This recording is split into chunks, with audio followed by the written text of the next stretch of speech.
বাবাকে দেখেই নাই। এই ছবিটা আমাদের জন্য আমাদের বাবা, বাবার সাথে আমার কোনো স্মৃতি নেই।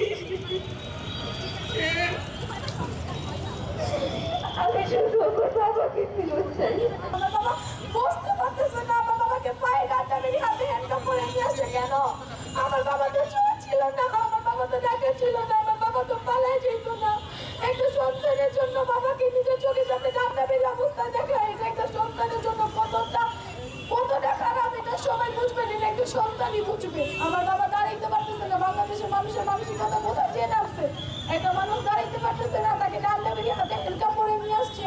আমার মা পুলিশদের পায়ে পড়ছে যে আমার স্বামীকে একটু ঢাকা মেডিকেলে ভর্তি করেন, ল্যাবে ভর্তি করেন, টাকা আমি দিই, যত টাকা লাগে আমি দিব। তাহলে আমার মাকে উত্তর দেয়, আপনার স্বামীকে আমরা চিকিৎসা দিতে আনিনি, আপনার স্বামীকে আমরা আপনার সাথে শেষ দেখা করে নিয়ে আসছি।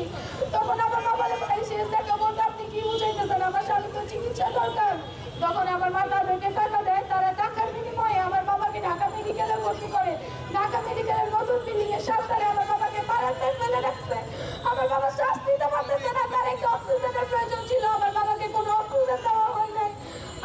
আমার বাবাকে যখন আমি হারাই তখন আমার 6 বছর বয়স। আমি আমার বাবার হাত ধরে ভিকারনেস স্কুলের স্টুডেন্ট, আমি ভিকারনেস আজিমপুর শাখার, আমার বাবার হাত ধরে আমি ঢুকছি এসএসসি পরীক্ষা দিতেছি। আমি স্কুল থেকে বেরোয় যাচ্ছি কিন্তু আমার বাবার হাত ধরে বেরোয়ার সৌভাগ্য আমার নাই। আমি বোর্ডের পরীক্ষাতে আমার সব ফ্রেন্ডদের বাবা মা দুজনটা আমার ফ্রেন্ডদেরকে নিয়ে যায়। আমার তো মন চায় বাবা মার হাত ধরে পরীক্ষার হলে যেতে, আমি পারি না। আমি কেন আমার মা ভাইয়ের সাথে পরীক্ষার হলে যাব? আমি তো এটা প্রাপ্য না, আমি তো একজনের সন্তান। আমি তো চাই আমি আমার বাবা মার হাত ধরে পরীক্ষার হলে যাব। আমার বাবা আমাকে বলবে মা তুমি পরীক্ষা দাও, আমি আছি। এই সৌভাগ্য কি আমার হবে না? এই সৌভাগ্য কি আমার হবে না? আমার বাবাকে মেরে ফেলছে। আমার বাবা যেটা প্রাপ্য ছিল না, অনেকের মধ্যে অনেক কথা শুনতেছে, তুমি এই দিন তোমার বাবাকে মেরে ফেলছে।